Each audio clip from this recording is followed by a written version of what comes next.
Hello, how are you? Glad you're with us. Thanks as always for tuning in to Floor 9. I'm your host, Ryan Miller, and today we're chatting about Generation Alpha's impact on media consumption and millennial parenting. And today I have a terrific triumvirate joining me to talk about kids these days. It's Cheslea Freitas, Adam Simon, and Thomas Trudeau. Thank you everyone for being here. Thanks, Ryan. Thanks for having us. Great to be here. Of course. So before we dive into today's conversation, let us first level set on just who exactly Gen Alpha is. Generation Alpha is the subset of the population born between 2010 and 2025. That makes the oldest Gen Alpha kid 14 years old today, and the youngest yet to be conceived by their millennial parents. They're digital natives and furthermore AI natives, and certainly have a unique sense of humor, attitude, and lingo. For anyone who's seen Skibbity Toilet, you get it. Gen Alpha currently accounts for 15% of the total US population, 48 million, and are expected to be the largest generation in history at more than 2 billion people globally. So with all that said, Tom, I want to kick it over to you first as you're the only one on the mic with kids of their own. Morning Consult reports that 50% of Gen Alpha children stream video content at least once a day, with other activities like reading at 40% and playing video games at 37% trailing behind. Does that data align anecdotally with what you've witnessed firsthand as a parent yourself?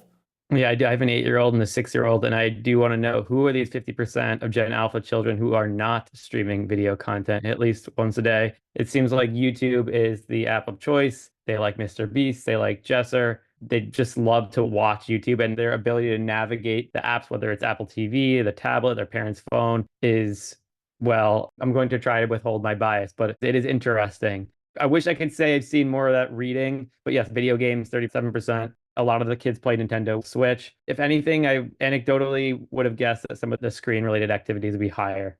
Yeah, I tend to agree with that assessment as well. I'm sure Chelsea, Adam, like Tom and I, have seen many kids at a restaurant with an iPad in their hand as their parents chow down. Do you think that that's a little misrepresented or underrepresented from a video consumption perspective? I would definitely also question that. Is it all self-reported? I think some parents might be a little bit in denial of how much they're letting their kids watch video.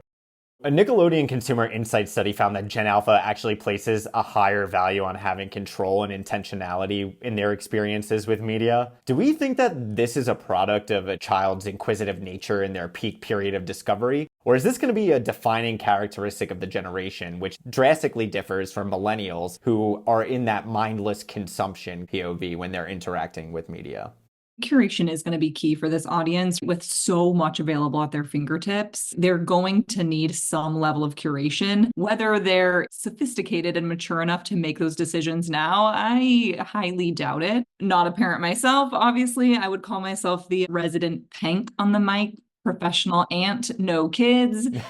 I do have some awesome nieces and nephews that allow me to ask researching questions. They're growing up with just this fire hose of media, and it's been around them their entire lives. So I think we are going to see hopefully some more mindfulness as they age. We've seen standouts in terms of different social platforms for every single generation. So I think we're kind of yet to see what social will age with them and what they will choose to carry into their teen years. I wonder also if it's a product of kids just have so little control of their lives right now. Everything is curated and scheduled, and millennial parents, as we'll talk about later in this conversation, they do like to influence the kind of media experiences that their kids enjoy. And so this may be just a rare opportunity where kids can actually exert some control, and it just may be a rare outlet for them to navigate those experiences themselves. Yeah, and Chelsea, if you're a pank, that makes me a punk, I guess, a professional uncle with no kids, at least not yet, a little one on the way. But I have definitely witnessed some of that behavior that you were talking about firsthand as well. And something when it comes to control and intentionality and interactivity that I think is super interesting is how young kids feel comfortable with technology these days. I think I've seen a 4-year-old be able to skip an ad on YouTube. By the time that they're 6, 7, actually have almost fully developed cognitive abilities. It's pretty interesting to see the kinds of choices that they're making online. Oh, for sure. These creatures are brilliant. They're growing up just inherently aware of technology. And I'm really curious to see once they're publishing their own identities and having more of that involvement and that co-creative aspect, I'm really curious to see how that'll shape and change. Right now, we're obviously seeing so much from a consumption level, but knowing that they search way more, they're turning to YouTube and TikTok versus like the traditional search engines of the past. The content that they're receiving is a lot of other people, whether they're in their age bracket or not. So I am also curious how that's going to age them and how that's going to affect their identities and their images of themselves. As they age, do you think that as jadedness starts to set in, as comes with experience, do you think they'll pivot to mindless consumption, or do we think they're always going to retain these behaviors that we see being developed right now by Gen Alpha?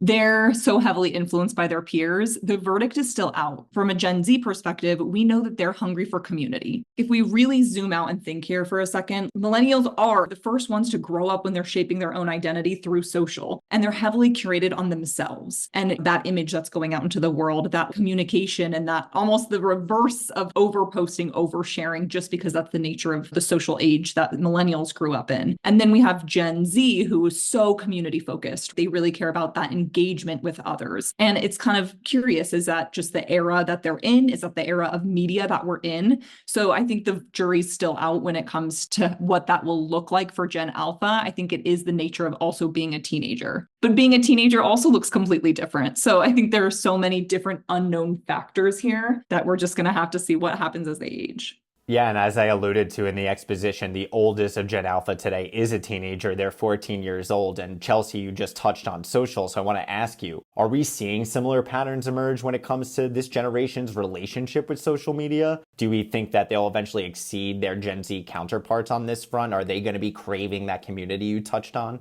It's natural to crave community as you age, and especially relating to other kids, relating to other teens. And it's likely that we'll see division among the groups. I think we'll see different behavioral paths. And when I say division among the groups, I mean, I think we'll see more personas and archetypes within the generations themselves. I think they have more of that independence. And because they have more of those options available to them, I think we'll actually see a lot of different media behavior and media archetypes within. We'll see some who have a lot of heavy media usage, and then others who maybe want to back out of that because they've been so present and aware and immersed in it for most of their lives.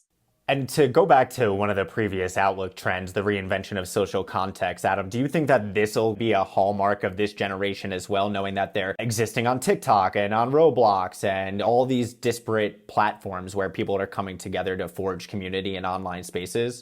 I would be interested to see how this develops, because I do think that Gen Alpha is coming up and using social platforms and just tech platforms in general in an era that is much more community focused from the beginning because of Gen Z. There's this downstream effect of that where their expectations are inherently going to be different. But I do wonder as they get older if there's going to be a swing back towards interest in going back to the big public square approach to social media. At some point, there are going to be obviously influencers coming up out of Gen Alpha who are going to want a bigger audience than as they can find in their niche communities. Are they just going to jump to the existing platforms? Will there be something new that emerges? I think it'll be interesting to watch that development.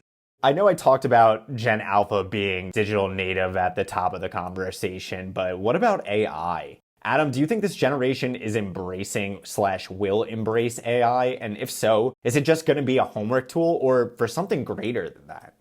I definitely think we're seeing them embrace it. I think that it's the younger you are when a new technology, a new approach is introduced, the more likely you are to just internalize that and integrate it into how you do things. We're not going to be sitting around here waiting for Gen Alpha to enter the workforce to embrace AI as a tool for doing our jobs. That's already happening today. But I do think that it might have an effect 10 years from now, 20 years from now on how we work, just based on their inherent comfortability with using AI as a tool. I would expect that, just as we've seen with other generations, that the big shift there is going to be like, they're just not going to think about it. They're going to expect the tools that they use for work and for productivity and for creativity to have AI superpowers embedded in them. And I'm aging myself just by calling it a superpower, right? That's the whole point, is they're going to expect that those things are there on day one. And I think that that assumption is going to force everyone in older generations to adapt even faster as they eventually start to enter the workforce. We're even just seeing it now in terms of school. This time last year, there was so much hand wringing around using large language models to write essays and things. And I was reading an article yesterday that now a lot of teachers are just grading the AI generated essays as if they were normal essays, because if the students don't edit them, they're so mediocre that they are going to not get a great grade anyway. So it's sort of like, hey, if you use a large language model and then edit it enough to make it a great essay, then yeah, you should get an A, because that's just a tool that's in your toolbox, which I think is really interesting, that pivot in perspective. And here I was getting chastised for using Wikipedia. And now kids these days have access to tools like AI. And Tom, I'm curious, as a parent, have you seen your children interact with AI in any kind of meaningful way? Are they trying to take shortcuts in their after-school homework? They have interacted with ChatGPT, and the reality is they end up defaulting back to Google just because it's more accessible to them. You have devices around the house. They're a little bit more familiar with opening up a Chrome browser versus finding the ChatGPT app in your phone, or even using like a laptop or desktop computer and navigate to OpenAI or Gemini. So it's just friction right now. It's sort of keeping kids from moving on directly from like a Google search to a chatbot. And I just want to know, have you played around with any of the text to image creation with them or text to video? Is it like mind blowing to them? Are they able to get their heads around what the technology is doing? We spent an afternoon doing it, and ultimately you run into the guardrails that the platforms rightly create and they lose interest. Yeah, I can't see Spider-Man interacting with their favorite Fortnite character because dang you, copywriting. Exactly. And the characters don't look exactly like themselves. And so it's less interesting seeing an avatar that's vaguely like them. I feel like it would behoove us, and I know we've touched on it tangentially so far, to discuss this generation's socialization's behaviors. Have we moved into an era where connection is largely formed online as opposed to IRL? Tom, do your kids play Roblox? My kids are pandemic kids where we had no rules. Every day was about survival. So we gave them all the screens, all the video games, and we've gone a severe 180 since then. They basically had to ban video games and mostly ban YouTube. They do watch some Yankees and Knicks game recaps on YouTube. And the reason was it was basically 3 years of realizing that what the screens that we had as kids, if that was sugar, screens they have today is crack. Right away, you can see when you give a little kid a smartphone and they're swiping through YouTube, the dopamine of a new video, the mindlessness of it, their little brains, they're just very overwhelming. We've tried to moderate and take that perspective. And ultimately, the only thing that's worked for us is to ban outright. And I'm sure there's many parents across the nation and around the globe that share that same sentiment as you in terms of the sugar crack analogy that you so aptly put it as. Chelsea, as a pank, have you seen or have your nieces, nephews requested you join them for some online Roblox interactivity? Maybe Fortnite? I know you're a big gamer girl. Oh, yeah. So when it comes to the kids, I think it's different, right? It's different day of week. It's different parenting wise. It's different gender wise. Like I think boys and girls behave super differently when it comes to social and to gaming specifically. Social is something that they crave and something that is still a bit of a playground. It's hard to really call it a playground because there are so many dangers and bullying aspects to the platform. So I know that there's a lot of watch outs and guardrails, at least in the experiences that I've seen. The one thing I will say is when it comes to teens, they are obsessed with FaceTime and seeing their own face. That is a little bit of a gated area or a little bit of a guardrail area where there can be more restrictions. So I know that obviously they like consuming and streaming video, but they also do love to have video calls with the people that they're close to. So I think we'll eventually see that behavior translate as 3D environments do become more accessible and they age into a little bit more of the sweet spot for those different platforms. So I am curious how that behavior will translate as they age into the gaming space. Yeah, and we at the lab talk about hybrid experiences, but I think hybrid forms of communication is definitely in vogue with this younger generation. I know, for instance, my nieces love to put filters on when they're FaceTiming me and love to take my phone and use Snapchat and see cat ears and dog eyes and whatever it might be. So I think that digital component to conversation and communication is going to be a hallmark of this generation going forward. Absolutely. I FaceTime with unicorns. I FaceTime with a poop emoji. We go way back. We have really in-depth conversations about life. This is a personal vendetta, but I would love to end the poop emoji. Please get rid of it. It's so overused and still so disgusting. Anyway, moving on. So I want to borrow a phrase from the inspirational and iconic Eric Cartman. How do I reach these kids? Anyone care to offer their thoughts from a marketing perspective on how to actually reach these kids? Is it TikTok? Is it those social environments, those digital third places we were talking about? Is it a confluence of pretty much everything? Marketers, they know about gaming, they know about influencers. A couple things that stand out to me as worth an extra look is number one, this idea of phygital entertainment, whereas we'll talk about later in the conversation how parents have a fraught relationship with screens right now. But there is growing consumer expectation that your physical goods can also be brought into the digital universe. And the IP you know from video games or TV will also be in your physical universe. The brands that are combining sort of hybrid physical digital experiences, I think are best suited to succeed. My son, for example, loves Dribble Up, which he thinks is a video game, but he's just dribbling. He has the screen on and it's sort of recording each dribble. And there is a gamification element on it with like leaderboards. But ultimately, I'm happy because he's just practicing basketball. The second thing is more so than any other time, I think it's going to be really important to influence the parents. We know that 75% of parents agree it's important to share the entertainment they love with their children. This is probably one of the first generations, if not the first generation, where you have this very involved parent or parents who are shaping the decisions that they make with their time and attention. If you think back to when you were a kid, you probably just discovered the things that you did through friends, through your own discovery. Now parents are so involved in everything, including the cartoons that they watch or the video games they play. A lot of them harken back to their own childhood. So I think it's going to be especially important to influence the parents.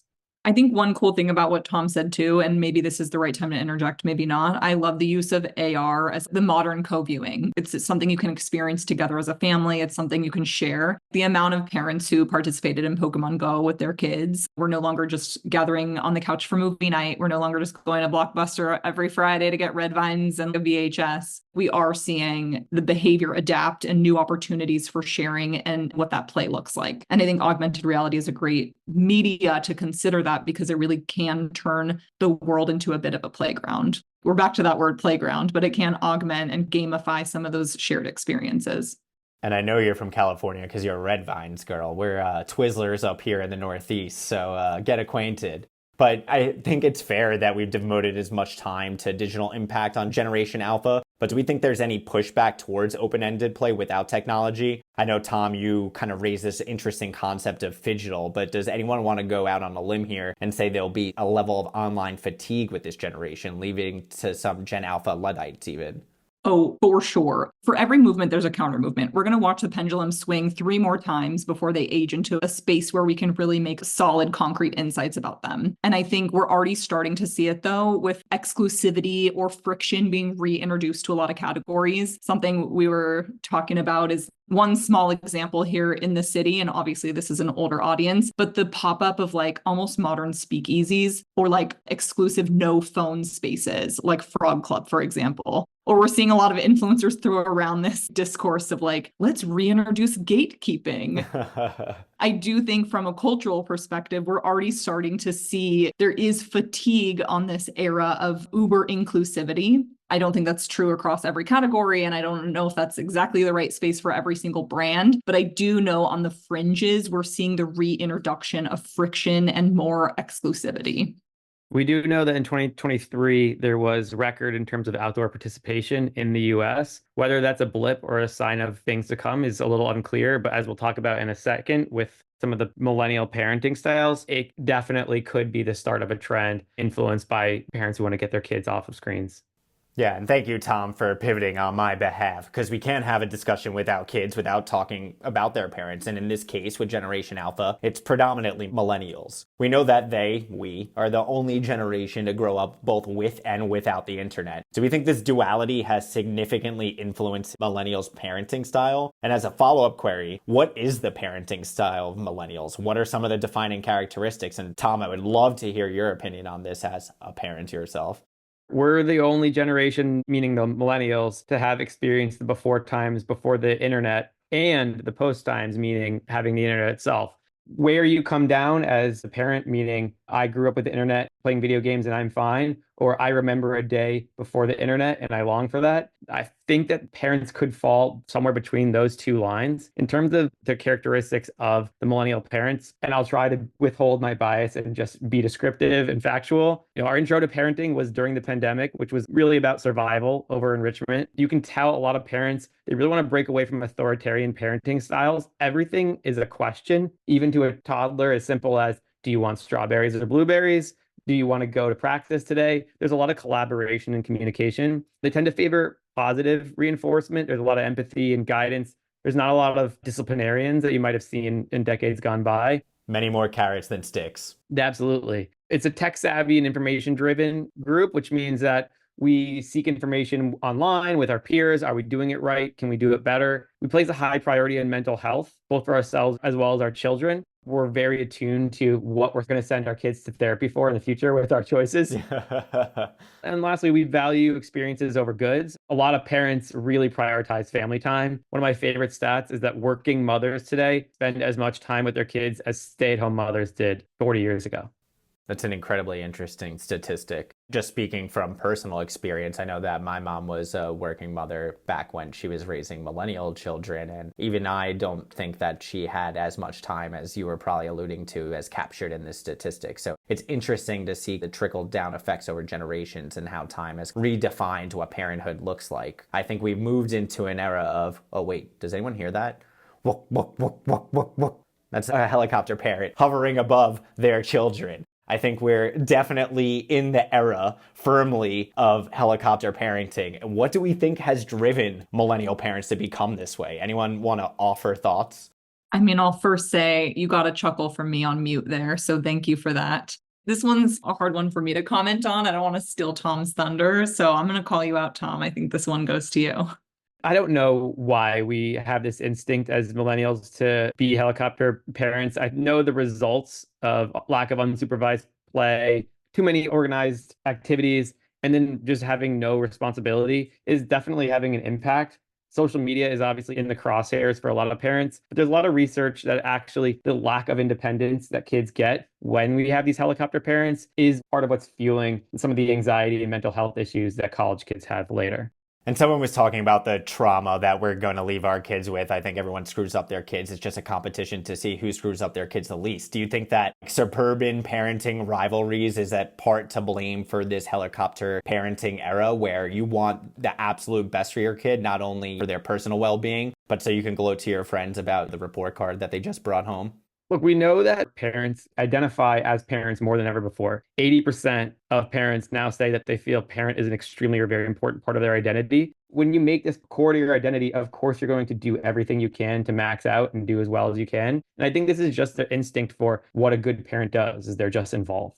What's even more interesting to consider is what is a good parent. I think if you asked 100 people, you would get 100 different answers. So I don't think it's right to define all millennials as helicopter parents. It just seems to be an overarching characteristic that this generation has seemed to really employ in terms of their style. I want to pivot the conversation to touch on a headline-grabbing book that was recently released by Jonathan Haidt, The Anxious Generation: How the Rewiring of Childhood is Causing an Epidemic of Mental Illness. Now, obviously, the title is a little clickbaity, but what are the key forces driving this epidemic of mental illness?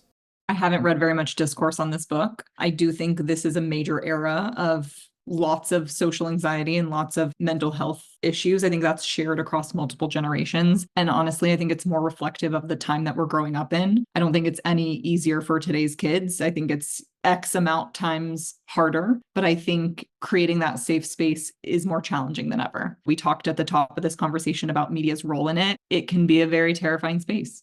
Is there going to be a cigarette moment for social media where we as millennial parents or we as society look back and we're like, you know what? That was actually pretty poisonous. The funny thing about the cigarette moment is until the last decade or so, some states were actually left with the choice of whether kids could buy cigarettes. When you talk about the cigarette moment, of course, everyone knows what you mean, but I think it's going to be a gradual process. And I think this is the start of it because we all had this instinct as parents that social media was maybe not great. And so to finally have some data behind it the anxious generation. I think the reason that it's sort of taken off is you have an entire cohort of parents like nodding along that the data meets their intuition, that the internet can be a dangerous place more so than the real world, and that living in these social environments and outsourcing friends and socialization to apps and is maybe not a good thing for our kids. I do think it is a galvanizing moment where you're seeing parents come together and say, hey guys, maybe we should collectively not bring phones to school and not let our kids on social media on their kids. I think there's a little bit of an angle of moral panic that is happening here around social media specifically. I think smartphones more generally, even though the takeaways from the book are very focused on social media. To your point, the title of the book is very focused on the smartphone in general, which is like, those are not, let's not conflate everything down to the one thing. I think that what we're seeing, just based on what we were just talking about, there's a little bit of a tension there, right? On one hand, you see parents handing their kids a phone with YouTube or TikTok or whatever to keep them entertained and distracted. And on the other hand, when they're not looking at the phone, there's the helicopter parenting going on, right? And they're not getting enough unsupervised playtime, not enough outdoor time, not enough unsupervised socializing with other kids. I think there's a little bit of tension between those two things and probably guilt from a lot of parents who feel guilty on using technology as a babysitter, I would think, and maybe also on some of the helicopter parenting, that they're aware that they're maybe overdoing it, and that tension and that conflict between like knowing intellectually what's right, but then also needing to like, hey, I need you to watch this YouTube video so I can do something important right now. That tension is maybe what's driving a lot of this. And we might have to go through another generational shift until Gen Z starts to become parents to sort of see a more integrated approach to technology and parenting. We talk about this a lot with each generation's use of technology, that it's not really integrated until the generation that was born with it already existing in the world. It has a healthier relationship, has a more integrated relationship with that technology. Just the fact that people are not parents until they're older, it might have to go through another generational shift before we settle onto a new sort of happy medium there. What I think is also interesting is we're starting to see some of this concern bubble up to the governmental bureaucratic level as well. I know here in New York recently, the mayor said that social media was an environmental toxin. I forget the exact vernacular verbiage that he used, but they are trying to quantify the amount of social media pollution that is in the air and in our ecosystem. So I could see how these concerns are starting to extend themselves beyond millennial parents and to other people who are in the public sphere as well. I would just go back to what I said earlier about it being a moral panic. We had the same thing happening when I was a kid with video games, with television before that. I love to trot out the quotes from when the novel was first introduced, that people were worried about novels corrupting the children. And I think that this is a natural reaction to new technology, to things that are not inherently integrated into the culture of a certain generation. Kids are always going to be excited about new shiny things. And somehow we all survived the novel becoming popular. So I suspect somehow culturally we will survive social media and smartphones as well. If an era of constant connection and rapid technological development are to blame for some of this epidemic of mental illness for Generation Alpha, what is the path forward? And do we think this is universally true for all children, or are we really talking about a small subset of the population? So we have lots of fun facts today. 75% of parents say they buy toys that they hope will contribute to their child's future success. One path forward could just be an emphasis on experiences, toys, games that are maybe a little bit more enriching than social media, for example. I think Adam's absolutely right that we're not suddenly going to have this massive pushback where no one's looking at screens, no one's playing video games, no one has a smartphone. But I do think that there will be a greater consideration for how are they going to spend their time and attention, whether they're educational or they're helping to socialize our kids. They're just a little bit more productive. As far as will it be everyone, I think one thing we haven't really talked about is the sort of socioeconomic lens. During the pandemic, tablets were childcare. For a lot of families, it's really easier said than done to try and get their kids off of technology. I do think you could start to see a delineation between privileged parents who have the resources and time and attention to try to get their kids off screens and give them some more real world experiences, and families who cannot afford that. That is definitely an aspect to take into consideration when talking about if this is a universal truth for all of Generation Alpha. But I think you really hit the nail on the head when you're talking about designing experiences that are promoting human good, like the concept of eudaimonia. So I think that we're going to start to see that really manifest itself in product design going forward as it pertains to Generation Alpha's toys, games, experiences, whatever it might be. So it seems like being a parent and a kid today is pretty challenging. What can brands do to offer some kind of reprieve?